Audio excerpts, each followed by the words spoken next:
Hello traders, welcome to trade plan. So இன்னைக்கான Monday மார்க்கெட்டுக்கும் post market analysis அதை பார்த்துருவோம். So இன்னைக்கு பார்த்தீங்கன்னா ஒரு ஸ்ட்ராங்கான டவுன் ட்ரெண்ட் எத்தனை பேரை வாட்ச் பண்ணியிருப்பீங்கன்னு பாருங்க. ஒரு நல்ல ஒரு கேப் டவுன்ல ஓப்பன் ஆயிருக்கு. ஸோ ஒரு கேப் டவுன் மார்க்கெட்ல செல்லர்ஸோடைய ஆதிக்கம் வந்து அதாவது புட் சைடில் செல்லர்ஸ்னு சொல்லிட்டேன். புட் சைடோட கண்ட்ரோல் வந்து ரொம்ப ரொம்ப ரொம்ப அதிகமாக இருக்கும். நம்ம பையர், ஸோ ஆஸ் அ பையராக நம்ம ஒரு புட் பையர் கால் பையரோட கண்ட்ரோலை தான் நம்ம கவனிக்கணும். செல்லர்ஸோட பெர்ஸ்பெக்டிவை நம்ம எதுக்காக பார்க்குறோம்னா எந்த அதாவது ஒரு புட்டுடைய கண்ட்ரோல்ல மார்க்கெட் இருக்குன்னா அங்க கால் செல்லர் ப்ராஃபிட்டபிளா கம்ஃபர்டபுளா இருக்கணும். அப்படி இருந்தாங்கன்னா கண்டிப்பாக ஓப்பன் அபவ் அன்னையோட ஹை அபவ் போக வாய்ப்பே இல்லை.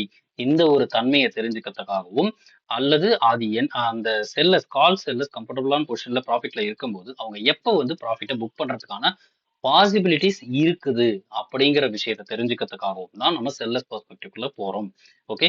ஸோ இன்னையோட வீடியோல நாம எப்படி இன்னைக்கான மார்க்கெட்டை நம்ம ஒரு டைரக்டா புட் சைட் கண்ட்ரோல் தான் நமக்கு தெரியும்னா நம்ம எப்படி அதை அப்ரோச் பண்ணிருக்கலாம். ஸோ என்னோட ஃபர்ஸ்ட் கேண்டலோடைய டாப்லயே நமக்கு தெரிஞ்சு போச்சு. ஸோ அது வந்து ஒரு ஸ்ட்ராங்கான நெகட்டிவ் கேண்டல், ஒரு புட்டோடைய கண்ட்ரோல்ல இருக்கக்கூடிய கேண்டலாக அமைஞ்சிருக்கு. டாப் வந்து 22,900 ஸ்ட்ரைக் இன்னைக்கு அமைஞ்சிருந்தது. ஸோ டைரக்டா 22,900ல இருந்து நான் போறேன். ஸோ 22,900 புட்டு வந்து இன்னைக்கு ட்ரெண்ட் பாயிண்டா ஃபர்ஸ்ட் ஸ்டார்டிங்லேயே குவாலிஃபை ஆயிடுச்சு. இன்னையோட வீடியோவை நான் சுருக்கமா முடிக்க விரும்புறேன். ஏன்னா நம்ம பல நாளா வந்து இந்த கான்செப்டை வந்து நம்ம தெளிவாகவே விளக்கியிருக்கோம். ஸோ யாருக்கெல்லாம் இந்த வீடியோல விடப்பட்டக்கூடிய அதாவது சொல்லாம விடப்பட்ட பாயிண்ட்ஸ் டவுட்ஸ் ஏதாவது இருந்தால் நீங்க நம்மளுடைய டெலகிராம் குரூப்ல நீங்க கருத்துக்களா தெரிவிச்சு கேள்விகளா கேட்டு நீங்க பயன்பெறுமாறு நான் கேட்டுக்கிறேன். ஸோ இன்னையோட டாப் ஸ்ட்ரைக் 900 புட்டு வந்து ட்ரெண்ட் பாயிண்டா ஃபர்ஸ்ட் கேண்ட்லேயே குவாலிஃபை ஆயிடுச்சு. அந்த குவாலிஃபை ஆன ஸ்ட்ரைக்கு அப்புறம் அதாவது தன்மைக்கு அப்புறம் ஃபர்ஸ்ட் கேண்டலுடைய பாட்டம்ல ஒரு 650 வரைக்கும் வந்துச்சு. அந்த 650 காலை நான் மார்க் பண்ணி காட்டுறேன் பாருங்க. 650 காலுடைய ஓகே 650 காலுடைய ஹையை காட்டுறேன் பாருங்க. 650 கால் உடைய ஹையை நான் மார்க் பண்றேன். இதெல்லாம் நீங்க அப்சர்வ் பண்ணீங்களான்றத உங்க கமெண்ட் செக்ஷன்லயோ இல்ல நம்மளோட டெலகிராம் குரூப்லயும் பதிவு பண்ணுங்க. எக்ஸாக்டா பாருங்க 650 காலுடைய ஹையில தான் சப்போர்ட்டிவா இருந்துச்சு. இதுக்கு கீழே மார்க்கெட் போகாது. அதாவது 650 எபவ் மார்க்கெட் போகாது அப்படிங்கிற தன்மை இங்க தெரிஞ்சுது. இதற்கப்புறம் பாத்தீங்கன்னா இன்னைக்கு மேக்சிமம் லோ வந்து 450 வரைக்கும் போயிருந்தது. அதாவது ஃபியூச்சர் பேஸ்ட் வேல்யூ படி ஸ்ட்ரைக் ப்ரைஸ் இன்வால்வ்மெண்ட் நீங்க எடுத்துக்கிட்டீங்கன்னா அது வேற. ஓகே. ஸோ இன்னைக்கு பாத்தீங்கன்னா 450 கால் எடுத்துக்கலாம். 450 கால் பார்த்தீங்கன்னா 450 காலுடைய ஹையை நான் இங்க மார்க் பண்ணி காட்டுறேன். இதெல்லாம் நீங்களும் அப்சர்வ் பண்ணிக்கலாம்ன்றது சொல்லுங்க. ஸோ 900 புட்டு வந்து 450 காலுடைய ஹையாண்ட தான் ஸ்ட்ரகிளிங் நிறைய நடந்தது. ஈவன் 450 காலை ஓபன் பண்ணி பார்த்தீங்கன்னா கூட 900 புட்டுடைய அவன் தானே ட்ரெண்ட் பாயிண்ட், அந்த ட்ரெண்ட் பாயிண்டோடைய லோல தான் ஸ்ட்ராங்கான சப்போர்ட்டிவா இருந்தான். இன்னைக்கு நடந்த ஒரு விஷயத்துல பாத்தீங்கன்னா 450 காலை விட்டுருங்க, 400 காலை போய் பாத்தீங்கன்னா 450 காலுடைய ஹையை விட கம்மியான ஹையா இன்னைக்கு இருக்கு. இதை வந்து ஒருத்தர் கொஸ்டினா கூட கேட்டிருந்தாரு. எப்பவுமே ஹை வந்து ஆர்டரா தானே இருக்கணும், ஏன் இப்படி இருக்குது அப்படின்னு சொல்லிட்டு. இது சரி தவறு அதெல்லாம் நமக்கு வேண்டாம். டேட்டா என்ன கொடுத்துருக்காங்களோ அது அஃபிஷியல், நீங்க புரோக்கர் டெர்மினல் பார்த்தாலும் சரி இல்ல என்எஸ்சி வெப்சைட்ல பார்த்தாலும் சரி, உங்களுக்கு என்ன டேட்டா இருக்கோ அந்த டேட்டாவை போட்டு நீங்க அதுக்கான மீனிங்கை மட்டும் எடுத்துக்க பாருங்களே தவிர அதுக்குள்ள சரியா தவறான்றதுக்குள்ள போகாதீங்க. ஓகே. ஸோ இது இப்படி அமைஞ்சது. நம்ம டைரக்டா 300 அப்படி போய் பார்ப்போம். 300ல போய் பார்ப்போம். 300 கால் வந்து இன்னைக்கு 350ல போய் 400க்கு அப்புறம் 350 தான். 350 காலை பாருங்க. அந்த ஹையும் பார்த்தீங்கன்னா இன்னைக்கு ரீச் ஆயிடுச்சு. இன்னைக்கு ரீச் ஆகாத ஹை வந்து 300 காலுடைய ஹை தான் ரீச் ஆகலை. இது 350 காலுடைய ஹை வரை ரீச் ஆயிடுச்சு. ஸோ டெக்னிக்கலா நம்மளுடைய ரூல்ஸ் படி பார்க்கும்போது 350 கால் வந்து இன்னைக்கு அனாலிசிஸ்குள்ள வந்திருக்கு. பட் என்ன விஷயம்னா மார்க்கெட் 450க்கு கீழேயே ஸ்டெடியா நிக்கல.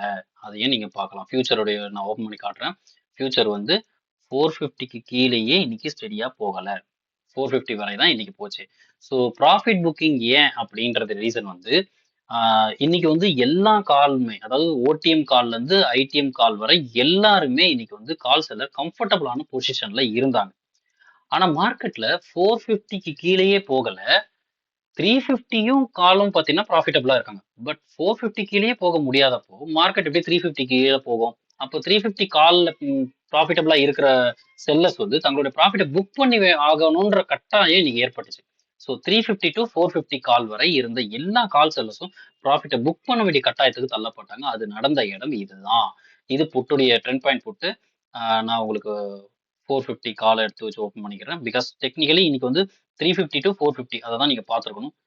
ஈவன் 350 நம்ம பார்க்கலாம், ஒன்றும் தவறு இல்லை. ஏன்னா நம்ம ரூல்ஸ் படி 350 கால் வந்து இன்னைக்கு இன்வால்வ் ஆயிடுச்சு. இங்க பாத்தீங்கன்னா இந்த இடத்துல ஒரு ப்ராஃபிட்டபிளா நடந்திருக்கு. இந்த ப்ராஃபிட் ஸ்மால் ப்ராஃபிட் புக்கிங் நடந்ததுக்கான ரீசன் இன்னைக்கு கால் செல்லர் வந்து எல்லா கால் செல்லரும் ப்ராஃபிட்டபிளா இருந்தாங்க. பட் 450க்கு கீழே மார்க்கெட் போக முடியாத கண்டிஷன்ல இருக்கும்போது 350 அண்ட் 350 வரை கால் இருக்கக்கூடிய எல்லா செல்லரும் ப்ராஃபிட்டபிளா இருக்காங்க. அப்போ அவங்க ப்ராஃபிட்டை புக் பண்ண வேண்டிய கட்டாயத்துக்கு தள்ளப்பட்டாங்க. அதனாலதான் இந்த ப்ராஃபிட் புக்கிங் நடந்தது. சரி, இதுக்கப்புறம் வேற ஏதாவது புரிஞ்சுக்கணும், வேற ஏதாவது நம்ம இதுல அனலைஸ் பண்ண முடியுமா அப்படின்னா, எஸ், ஒரு சின்ன அனலைஸ் ஒன்று காட்டுறேன் பாருங்க. இன்னைக்கு பாத்தீங்கன்னா இன்னையோட மூவ்மெண்ட்டுக்கு டாப் டு பாட்டம் நீங்க கணக்கு எடுத்து பாருங்க. எக்ஸாக்டா கிட்டத்தட்ட 50% நெருக்கும் போது தான் அங்க இருந்தா, அதாவது அதுக்கு மேல போக முடியாது. விச் மீன்ஸ் இந்த இடம் என்ன ஸ்ட்ரைக் 650, சரிங்களா? 650 ஸ்ட்ரைக். இந்த 650 ஸ்ட்ரைக் பாத்தீங்கன்னா என்ன நடந்ததுன்னு நம்ம பார்க்கலாம். ஓகே, 650 ஸ்ட்ரைக்ல என்ன நடந்ததுன்னு பார்ப்போம். 900 புட்டை நான் ஓப்பன் பண்ணிக்கிறேன். பிகாஸ் அவன் தான் இனிஷியல் ட்ரெண்ட் பாயிண்ட். 650 உடைய ஹை வந்து இதுதான். 650 காலுடைய ஹை இதுதான். அதான் நான் முதல்லயே நான் மார்க் பண்ணி காட்டேன். எப்படி சப்போர்ட் எடுத்தான்னு சொல்லிட்டு. சரி, ஓகே. அப்ப 650 கால் என்ன பண்றான்? இங்க பாருங்க.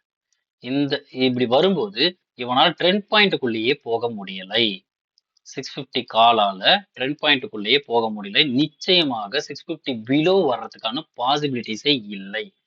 அப்போ 650கே இந்த நிலைமைனா ஓகே, 600 என்ன, 700 என்ன அப்படின்னு மேலேயும் கீழே பார்த்து பாருங்க. 600 கால் பார்த்தீங்கன்னா எக்ஸாக்டா அவனே ட்ரெண்ட் பாயிண்ட் உள்ள போக முடியல. 600 காலாலேயே ட்ரெண்ட் பாயிண்ட்டுக்குள்ள, ஏன்னா கால் சைடை பொறுத்த வரைக்கும் இந்த மணி கால் எப்படி கிரியேட் ஆகும், 600 650 அப்படிதான் ஆர்டரா வரணும். 600ஆலேயே ட்ரெண்ட் பாயிண்ட்டுக்குள்ள போக முடியல, லோக்குள்ள போக முடியலன்னா 650ஆல போகவே முடியாது. இந்த மாதிரியான லைவ்ல நீங்க உங்களுடைய நாலேஜ் அப்ளை பண்ணி ஒரு மீனிங்கை புரிஞ்சுக்கிட்டு நீங்க ட்ரேட் பண்ணும்போது இந்தந்த மூவ்மெண்ட்டுக்கான ஒரு மீனிங்கை தெரிஞ்சு எல்லா இடத்துல ட்ரேட் எடுக்காம சம் பர்டிகுலர் இடத்துல மட்டுமே ட்ரேட் எடுக்கிறதுக்கான முயற்சி பண்ணலாம். அப்போ உங்க probability of winning ratio will be much more higher. இதுதான் ட்ரேட் பிளான்ல இருந்து நம்ம சொல்லணும்னு நினைக்கக்கூடியது. நம்மளுடைய கோட்டே அதுதான். Plan the trade, trade the plan. நீங்க என்ன பிளான் பண்றீங்களோ ஒரு ட்ரேடுக்கு பிளான் செட் பண்ணுங்க. அந்த பண்ண பிளான்கான மட்டும் ட்ரேட் பண்ணுங்க. அதை தாண்டி வேற இடத்துலலாம் ட்ரேட் பண்ணாது. இதுதான் ஒரு நம்மளுடைய கான்செப்டே. ஓகே, ஸோ இது சார்ந்த எல்லா இன்ஃபர்மேஷனுமே நம்ம இதுவரை யூடியூப் சேனல்ல பார்த்துட்டு இருக்கோம். இதை தாண்டி இதை கத்துக்கணும்னு விருப்பப்படுற மென்டார்ஷிப் எடுத்துக்க விருப்பப்படுறவங்களுக்கு மட்டும் நம்ம கிளாஸஸ் கண்டக்ட் பண்ணிட்டு இருக்கோம். கம்மிங் வீக்கெண்ட் கிளாஸஸ் இருக்குது. இந்த கிளாஸஸ் சம்பந்தமான மென்டார்ஷிப் சம்பந்தமான டீடைல்ஸை நான் நம்ம குரூப்ல போஸ்ட் பண்ணியிருக்கேன். செல்லர்ஸ் பெர்ஸ்பெக்டிவ் அந்த கான்செப்ட் முழுமையான ஒரு டூலாகவும் ரெடி ஆயிருக்கு. கான்செப்ட் ஆல்ரெடி இருக்குது. நான் கான்செப்டை வியூஆப் வச்சு தான் நான் இது வரைக்கும் அப்ளை பண்ணி அப்சர்வ் பண்ணிட்டு இருந்தேன். பட் உங்களுக்கு டிஸ்பிளே பண்ணி காட்டணும்னா அது வந்து ஒரு என்ன சொல்றது, ஒரு அதுக்குன்னு ஒரு ஷேப் வேணும். அதுக்குன்னு ஒரு ஒரு டிஸ்பிளே பண்ற ஒரு என்ன சொல்றது, ஒரு நமக்கு அதை எப்படி சொல்றது, நான் கான்செப்ட் எக்ஸ்பிளைன் பண்ணா எனக்கு வந்து ஒரு இமேஜ்லயோ இல்ல ஒரே ஸ்கிரீன்லயோ எனக்கு அது தெரிஞ்சாதான் என்னால வந்து சொல்ல முடியும். ஸோ அதுக்காக தான் நம்ம இந்த இண்டிகேட்டர் டூலை நம்ம ரெடி பண்ணியிருந்தோம். ஸோ அதுவும் ஃபுல் ஃபிளெஜ்டா ரெடியா இருக்குது. ஸோ யாருக்கெல்லாம் விருப்பம் இருக்குதோ அவங்க மென்டார்ஷிப் எடுத்துக்கலாம். அந்த மென்டார்ஷிப் பத்தின ஒரு அப்டேட்டட் வெர்ஷன் நான் கொடுத்துருக்கேன். அதை தேவைப்படுறவங்க பாருங்க.